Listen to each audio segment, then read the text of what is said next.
একজন শাসকের কথা মনে পড়ল আমার। সাইয়েদনা ওমর ফারুকের শাসন আমলে একজন গভর্নর ছিলেন। একজন কি গভর্নর, প্রাদেশিক গভর্নর, যেটা মুখ্যমন্ত্রী। যেরকম ভারতের বিভিন্ন জায়গায় রাজ্য আছে, তার রাজ্যের মুখ্যমন্ত্রী আছে। তো প্রাদেশিক গভর্নর হিমস নামক একটা এলাকা, সেটার প্রাদেশিক গভর্নর একজন সাহাবী সাঈদ বিন আমির রাদিয়াল্লাহু তাআলা। এই সাহাবী 1 বছর দায়িত্ব পালন করলেন, জনগণ তার উপরে বিরক্ত। কেন্দ্রীয় সরকার খলিফাতুল মুসলিমিন ওমর ফারুক রাদিয়াল্লাহু আনহুর কাছে গিয়ে বলা হলো, এই গভর্নর চলবে না, ওনাকে উঠায় দিয়ে আরেকটা গভর্নর পাঠায় দেন। কেন? তার বিরুদ্ধে 4টা অভিযোগ। কয়টা অভিযোগ বলেন? 4টা অভিযোগ। 1 নম্বর অভিযোগ হলো প্রত্যেক দিন অফিসে দেরি করে আসে, আসতে হবে 9টায়, আসে হলো 10টায়। নাম্বার 2 হলো সপ্তাহে 1 দিন আসে না, সপ্তাহে 1 দিন আসে না। নাম্বার 3 হলো সন্ধ্যার পরে যখন তার কাছে আমরা যাই কোনো কাজের জন্য, সে ডাকে সাড়া দেয় না। নাম্বার 4 হলো মাঝে মাঝে অফিসে গিয়ে দেখি মরা মানুষের মতো, মৃগী রোগীর মতো অজ্ঞান হয়ে জমিনে পড়ে থাকে। এই সমস্ত মৃগী রোগীর মতো অচল মানুষ দিয়া গভর্নরের দায়িত্ব পালন হবে না। আমিরুল মুমিনিন ওমর ফারুক রাদিয়াল্লাহু আনহু, গভর্নরটা আপনি উঠায় নেন, আমরা এই লোক দিয়ে কাজ করব না। ওমর ফারুক রাদিয়াল্লাহু তাআলা শুনলেন। শোনার সঙ্গে সঙ্গেই তিনি চিঠি পাঠালেন আর বলেন, সাঈদ বিন আমির, তোমার বিরুদ্ধে জনগণ আমার কাছে ক্লেম করেছে, অভিযোগ দিয়েছে, আসো। করলেন কি, যাওয়ার সময় একটা বাঁশ, যেটাকে বাং বলে, ধান যখন নিয়ে আসে জমি থেকে, কিসে করে নিয়ে আসে? বাঙে করে নিয়ে আসে। সামনে ধান, পিছনে ধান থাকে। এই গভর্নরের সামনে কিছু সামান, পিছনে কিছু সামান নিয়ে তিনি মদিনার উদ্দেশ্যে রওনা করলেন। খলিফার সামনে গিয়ে দাঁড়ালেন। সাইয়েদনা ওমর ফারুক বলছেন, হিমসের গভর্নর সাঈদ বিন আমির, আমি তোমাকে দারুণ মহব্বত করি, কিন্তু তোমার বিরুদ্ধে জনগণ যে অভিযোগগুলো দিয়েছে কতটুকু সত্য বলো। সাঈদ বিন আমির বলছেন, আমিরুল মুমিনিন, আপনি যেহেতু অভিযোগের সমস্ত কথাগুলো শুনেছেন, আমাকে একটা একটা করে বলেন।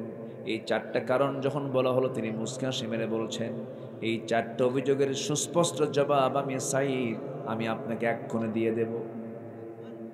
তারা যে অভিযোগ দিয়েছে, আমি অভিযোগটা খণ্ডন করতে পারবো।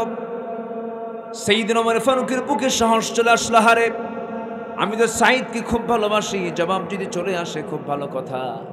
ঠিক আছে, সাঈদ, নাম্বার 1 হলো প্রত্যেকদিন অফিসে দেরি করে যাও কেন? তিনি বলছেন, আমিরুল মুমিনিন, দেরিতে যাওয়ার কারণ হলো প্রত্যেকটা দিন আমি যখন ঘর থেকে বের হই, আল্লাহ আমাকে অনেকগুলো সন্তান দান করেছেন। আমি গরিব মানুষ, আমার বাড়িতে কোনো কাজের মানুষ নাই। আমার স্ত্রী একা রান্না বান্না, কাপড় চোপড় ধোয়া সব কিছু একা মেনটেন করতে পারে না, কাজের মানুষের অভাব। এই জন্য আমার বউটার হেল্পারি করে সমস্ত কিছু ধুয়ে রান্না বান্না করতে আমার একটু দেরি হয়ে যায়। এই জন্য অফিসে আমি আসতে একটু আমার দেরি হয়। ওমর ফারুকের চোখে পানি চলে আসছে, হারে আমি কাকে সন্দেহ করতেছি? একটা রাষ্ট্রের প্রধান, বাড়িতে কোনো কাজের মানুষ নাই। নাম্বার 2, সপ্তাহে 1 দিন আপনি আসেন না কেন? সপ্তাহে 1 দিন অফিসে আপনি কেন যান না? জনগণ আপনার বিরুদ্ধে অভিযোগ দিয়েছে, আপনাকে অফিসে গিয়ে পায় না মানুষ। তিনি বলছেন, আমিরুল মুমিনিন, 7 দিনের 6টা দিন যে পাই আমি, 6টা দিন আল্লাহ, আল্লাহর কসম করে বলি, আমিরুল মুমিনিন, আমার গায়ে যে জুব্বাটা দেখতেছেন, এই জুব্বা ছাড়া বিকল্প আরেকটা জুব্বা আমার নাই। এই একটা জুব্বা পরে আমি 6টা দিন অফিস মেইনটেইন করি, কিন্তু শুক্রবারে যেদিন চলে আসে আপনার বর্ণিত হাদিস, সেদিন সুন্দর পোশাক পরে যেতে হয়, পরিচ্ছন্ন পোশাক পরে জুমার নামাজে শামিল হতে হয়। 6টা দিন একটা কাপড় পরতে পরতে ময়লা হয়ে যায়। শুক্রবারের সকালবেলা আমি ধুইতে যাই, ধুইতে গেলে পরে বিকল্প কোনো জামা না থাকার কারণে আমি কোন জামা পরে যাব, জামা নাই। এই জন্য একটা দিন অফিসে আমি যেতে পারি না, আমার কাপড় চোপড় না থাকার কারণে। ওমর ফারুককে দেখে অস্থির হয়ে যাচ্ছে, না হয় আমি কার বিরুদ্ধে এই প্রশ্নগুলো শুনলাম। নাম্বার 3 হলো সন্ধ্যার পর যখন জনগণ তোমার সঙ্গে দেখা করার জন্য বাড়িতে চলে যায়, তুমি ডাকে সাড়া দাও না কেন? তিনি বলেন, আমিরুল মুমিনিন সকাল থেকে সন্ধ্যা পর্যন্ত জনগণকে সর্বোচ্চ সেবা দেওয়ার চেষ্টা করি, কিন্তু আল্লাহ আমার যে আল্লাহ পাক সন্তানগুলো দান করেছেন তাদের তো কিছু হক আছে, তাদের কিছু অধিকার আছে। সন্ধ্যা যখন হয়ে যায় সন্তানগুলোকে নিয়ে তালিমে বসে যাই, স্টাডিতে বসে যাই, তাদেরকে দিন শিখাই, ইসলাম শিখাই, কোরআন শিখাই, হাদিস শিখাই। সন্তানদের জন্য সন্ধ্যার পরে টাইমটা বের করেছে, এই জন্য কোনো জবাব দেই না, কারোটাকে সাড়া দেই না। এবং ওই যে সন্ধ্যা থেকে নিয়ে শুরু করে সন্ধ্যার পরে সন্তানের হক আদায় করি, আর এশার নামাজ পড়ার পরে খাওয়া দাওয়া সম্পূর্ণ করে গোটা রাত কিয়ামুল লাইল করে আমি আল্লাহর হক আদায় করি। জোরে কোন সুবহানাল্লাহ, আরো জোরে বলে সুবহানাল্লাহ। কয়টা গেল? কয়টা গেল? 3টা গেল। একদিন না আসা, সপ্তাহে একদিন মিস করা, দেরিতে আসা। নাম্বার 3 কি? সন্ধ্যার পরে কথা না বলা।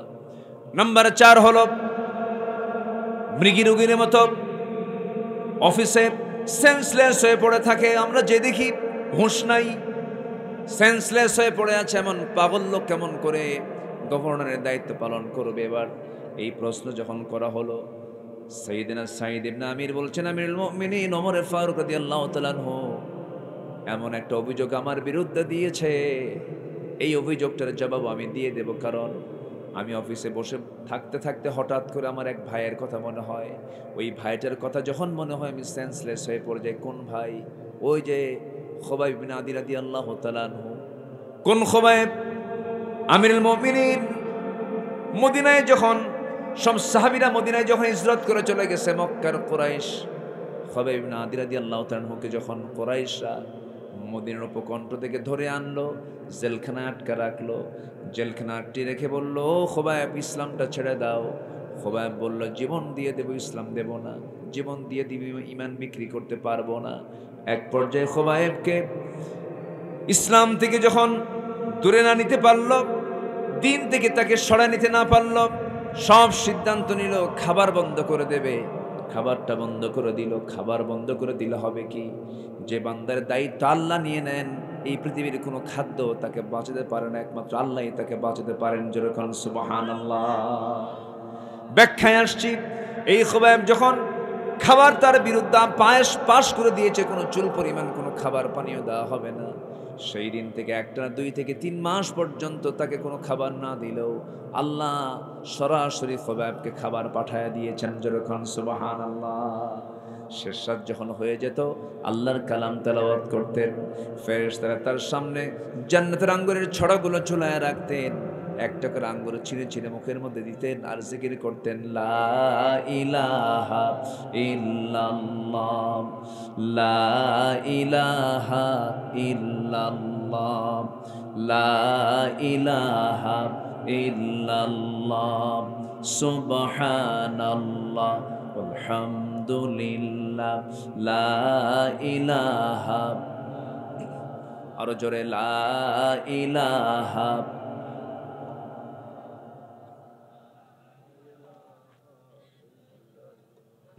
আসমানে আল্লাহ, জমিনে আল্লাহ, আসমানে আল্লাহ, জমিনে আল্লাহ, হায়াতে আল্লাহ, মৌতে আল্লাহ, লা ইলাহা।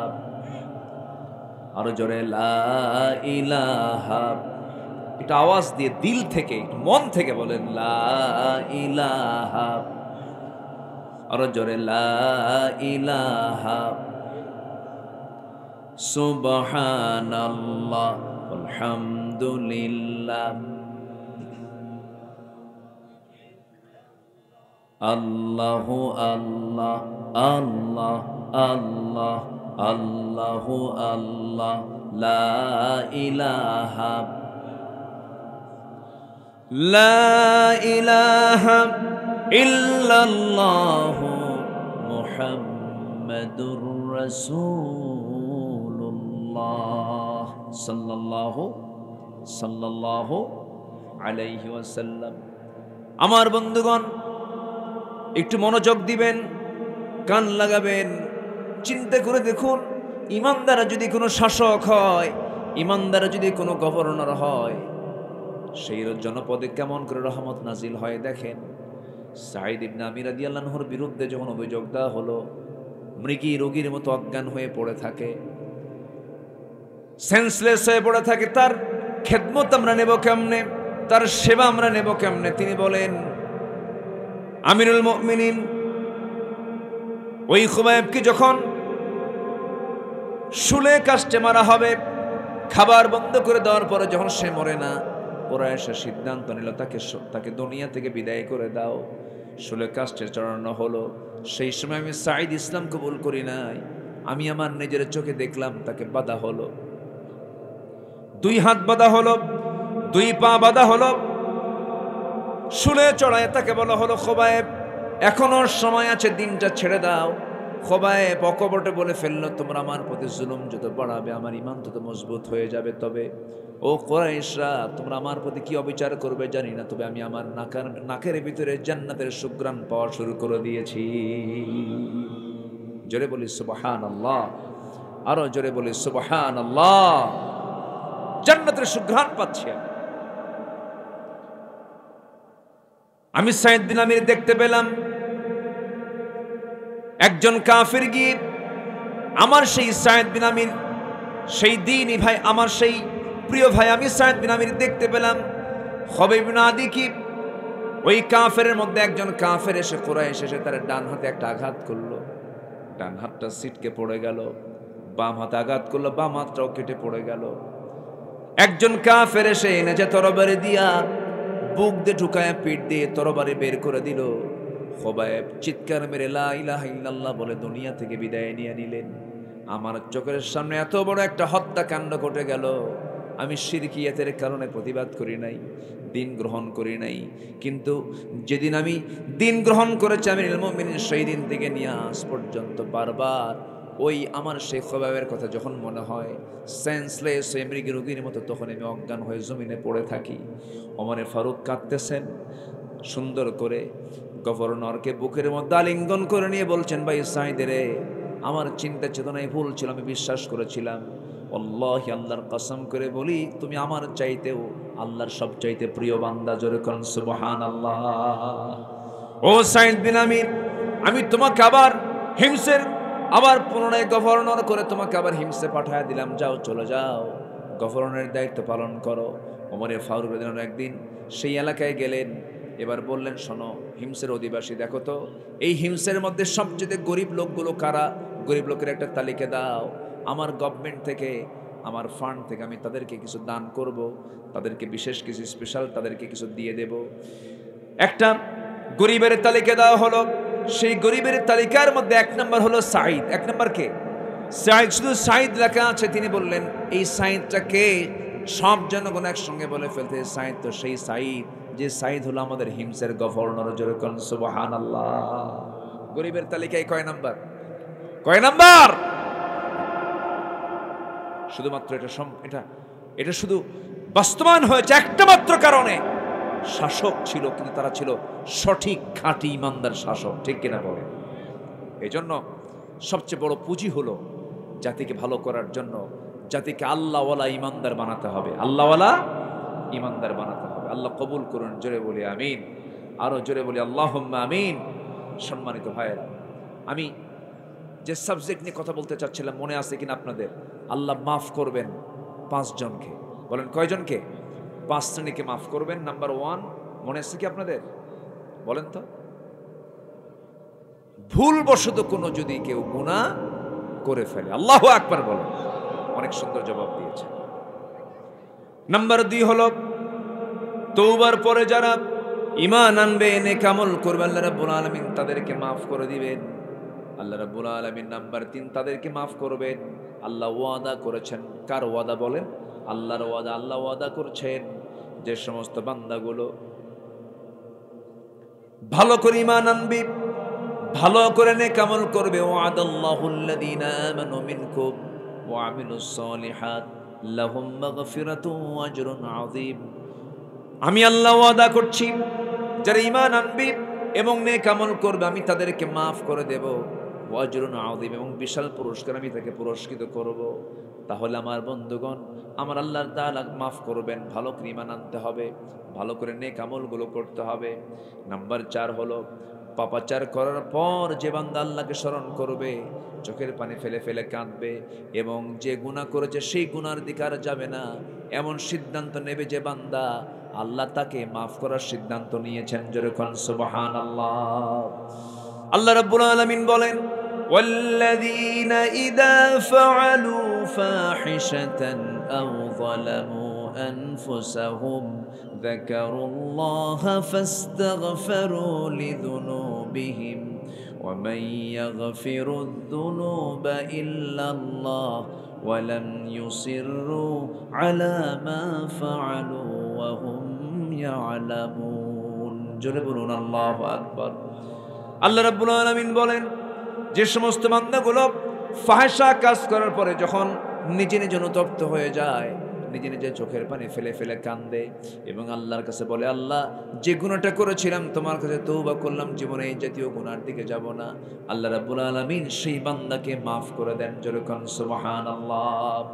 তাদের ব্যাপারে আল্লাহ রাব্বুল আলামিন তার পরের আয়াতই বলছেন, এই দুটো আয়াত হলো সূরা আলে ইমরানের 135 এবং 136 নম্বর আয়াতে আল্লাহ রাব্বুল আলামিন বলেন, উলাইকা জাযাউহুম মাগফিরাতুম মির রাব্বিহিম ওয়া জান্নাতুন তাজরি মিন তাহতিহাল আনহারু খালিদিনা ফিহা ওয়া নি'মা আজরুল আবিলিন। জোরে বলুন আল্লাহু আকবার, আরো জোরে আল্লাহু আকবার। রাগ করলেন নাকি আপনারা? এই যে যাচ্ছেন যে না বলে, একটু বসেন, একটু বসেন। অনেক রাত হয়ে গেছে, অনেক দূর থেকে আসছেন, কষ্ট পাচ্ছেন। খুব বেশি সময় আর নেব না, আর একটা পয়েন্ট শুধু আছে, একটু বসেন। আল্লাহ সবাইকে শেষ অবধি দোয়া পর্যন্ত থাকার তৌফিক দান করুন। আজকের দোয়াটা বেশি জরুরি আমি মনে করছি। কেন জানেন? আমরা যখন এখানে বসে আছি, ফিলিস্তিনের বাচ্চাগুলো না খেয়ে মারা যাচ্ছে, কাশ্মীর জ্বলন্ত অগ্নিকুণ্ড হয়ে আছে, ভারতের মসজিদগুলো বুলডোজার দিয়ে ভাঙ্গা হচ্ছে। আমরা সেই নির্যাতিত মুসলমানদের জন্য শেষে দোয়া করব। দোয়া করবেন না ইনশাআল্লাহ? সবাই দোয়ায় শামিল হবেন না? যিনি এই কথা শোনার পরও যিনি চলে যাবেন, দোয়া না করে চলে যাবেন, আমি মনে করি তার চাইতে বড় কৃপণ আর কেউ নাই। বসেন, আমরা একসঙ্গে দোয়া করে যাব। ওই মুসলিম ভাইদের জন্য আমরা দোয়া করব, আল্লাহ যেন তাদেরকে সকল প্রকার জুলুম থেকে আল্লাহ পাক তাদেরকে যেন রেহাই দেন। জোরে বলি আল্লাহুম্মা আমিন, আরো জোরে আল্লাহুম্মা আমিন। সম্মানিত ভাইয়েরা, প্রোগ্রামটা একটা মাদ্রাসার প্রোগ্রাম।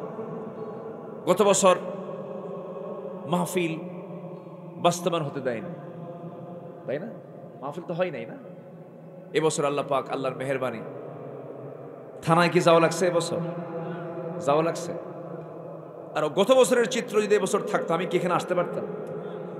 আমিও মনে হয় আসতে পারতাম। কমিটির জুতার তলা ক্ষয় হয়ে যেত, থানায় যাওয়া আসা করতে পারতাম, তা অনুমতি মিলত না। এবছর আল্লাহ পাক একটা অনুকূল পরিবেশ দিয়েছেন, বলি আলহামদুলিল্লাহ। কিন্তু সবার কাছে আমার একটা দাবি আছে, সেটা হলো মাদ্রাসার জন্য সবাই দোয়া করবেন। হ্যাঁ, নাম্বার 2 হলো নিজের সন্তানকে মাদ্রাসায় দিবেন।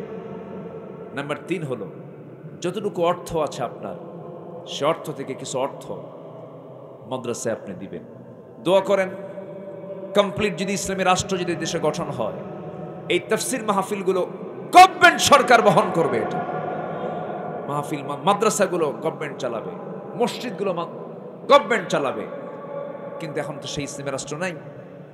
আমার আপনার লাউর কদু বেচার টাকা দিয়ে চালাতে হবে, বাঁশ বেচার টাকা দিয়ে চালাতে হবে। তো যে যা আমরা আসছি, মেহেরবানি করে দিলটা নরম করে, চাদর কি ভিতরে দেওয়া হয়েছিল? চাদর দেওয়া হয়নি, তখন লোকও কম ছিল। এটা চাদরটা ভিতরে যাবে, ছাত্ররা অথবা এখানকার যারা ভলেন্টিয়ার আছে, হ্যাঁ আমি দিয়ে দিচ্ছি। তো যে যা পারেন আপনার পকেট থেকে 20, 50, 100, 500, 1000 যে যা পারেন বড় নোটটাই দেওয়ার চেষ্টা করবেন। আল্লাহ পাক তুমি সবাইকে দিল থেকে দেওয়ার তৌফিক দাও। নিয়ত করবেন আগে, আল্লাহ আমার ছেলে, আমার মেয়ে, আমার মৃত পিতা, আমার মৃত মা, আমার ব্যবসা, যেগুলো নিয়ত করে আপনি দিবেন, কবুল করবেন কে বলেন?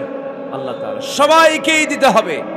যদি কারো কিছু না থাকে, যে ব্যাগটা আসতেছে আপনার কাছে, সেই ব্যাগের একটু হাতের ছোঁয়া লাগাই দিবেন, একটু বরকত দিয়ে দিবেন। আল্লাহ যেন এই মাদ্রাসার সকল প্রকার অর্থনৈতিক যে সংকটগুলো আছে দূর করে দেন। কারো কাছে যদি কিচ্ছু না থাকে, যদি বিড়ি থাকে বিড়িও দিবেন।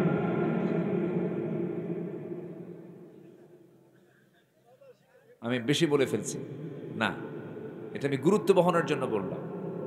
অন্তত কিছু না কিছু দিবে। আল্লাহ তুমি সবাইকে দিল থেকে দেওয়ার তৌফিক দাও। জি, ব্যাগ যাচ্ছে, চাদর যাচ্ছে, আমরা সবাই দেবো। জিকির করে সুবহানাল্লাহ। আর অনেকে যদি আমার হাতে দিতে চান, আগের মেহমান চেয়েছেন, আমি এই জন্য চাই নাই প্রথমে যে আগের মেহমানও চাইতে গেল হুজুর দেখে চায়, আমি এই জন্য বলি নাই যে আপনারা সম্মানিত মানুষ, আপনারা মেহমান হয়ে মাহফিল আসছেন, আপনারাও মেহমান, মাহফিল কমিটি দাওয়াত করেছে, আপনারা আসছেন। তো আমি সবার কাছে একটু উদার দৃষ্টিভঙ্গি নিয়ে এগিয়ে আসার আহ্বান জানাচ্ছি। জিকির করে সুবহানাল্লাহ, আলহামদুলিল্লাহ, আরো জোরে লা ইলাহা, আরো জোরে সুবহানাল্লাহ।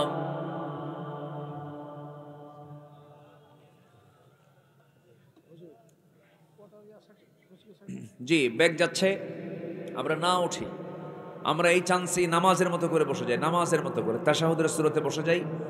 আমরা আল্লাহর কাছে চাবো আল্লাহ যেন আমাদের গুনাহগুলোকে মাফ করে দেন। জোরে বলি আল্লাহুম্মা আমিন। জিকির করে সুবহানাল্লাহ, আলহামদুলিল্লাহ, আর জোরে লা ইলাহা, সুবহানাল্লাহ, আলহামদুলিল্লাহ। আব্দুল কাদের ৫,০০০ টাকা বাপ মার জন্য দোয়া চেয়ে দিয়েছেন, আল্লাহ কবুল করো, নেক মঞ্জুর করো, আব্বা আম্মাকে মাফ করো। জোরে বলি আল্লাহুম্মা আমিন। আলহাজ গোলাম মুস্তফা, গোলাম মুস্তফা হয় না, গোলামুল্লাহ হয়। আমরা মুস্তফার গোলাম না আল্লাহর গোলাম? আল্লাহর গোলাম। কিছু কিছু নাম আমার দেশে একটু ভুল রয়ে গেছে, যে গোলাম রহমান হতে পারে। আচ্ছা, স্ত্রী আফরোজা খাতুন, দুজন মিলে 10 কাঠা জমি মাদ্রাসার জন্য দান করেছেন। কেউ তো মারহাবা বললেন না, এটাকে ছোটখাটো দান মনে করতেছেন? জোরে বলি মারহাবা। মাশাআল্লাহ, এরকম আবু বকর একটা হলি তার কিছু লাগে না। থামেন, এটা না বলি। 10 কাঠা জমি বিশাল ব্যাপার। নগদ কিছু, বরকতান কিছু টাকা দিয়েছেন। জি, 10 কাঠা জমি, যা বর্তমান বাজারে মিনিমাম 6 থেকে 7 লক্ষ টাকা হবে। এই পরিমাণ সম্পদ তিনি দান করে। আল্লাহ নবীর ঘর যারা বানিয়ে দিল, নবীর মাদ্রাসা যারা বানিয়ে দিল, এই জায়গা যারা দান করলো, আল্লাহ তুমি তাদেরকে উত্তম পুরস্কার দান করো। জোরে বলি আল্লাহুম্মা আমিন। জিকির করে লা ইলাহা। জি, অনেকের আবাদি শস্য আছে, ধান, আবাদি শস্য অনেক কিছু থাকতে পারে এলাকায়। আলু আছে কিনা জানি না, আলু নাই, ভুট্টা আছে মনে হয়, এখন ধান। যে ধান, আম আছে। তো আপনারা আবাদি শস্য থেকে কিছু অংশ মাদ্রাসার হক রয়েছে, সবাই কম বেশি। ওসর একটা সিস্টেম আছে, কিন্তু শস্যের ওসর থাকে, সে ওসর থেকে আপনি দিতে পারবেন। আল্লাহ তুমি দিল থেকে সবাইকে দেওয়ার তৌফিক দাও, নিয়মিত দান করার তৌফিক তুমি আল্লাহ দান করো। জিকির করে সুবহানাল্লাহ, আলহামদুলিল্লাহ,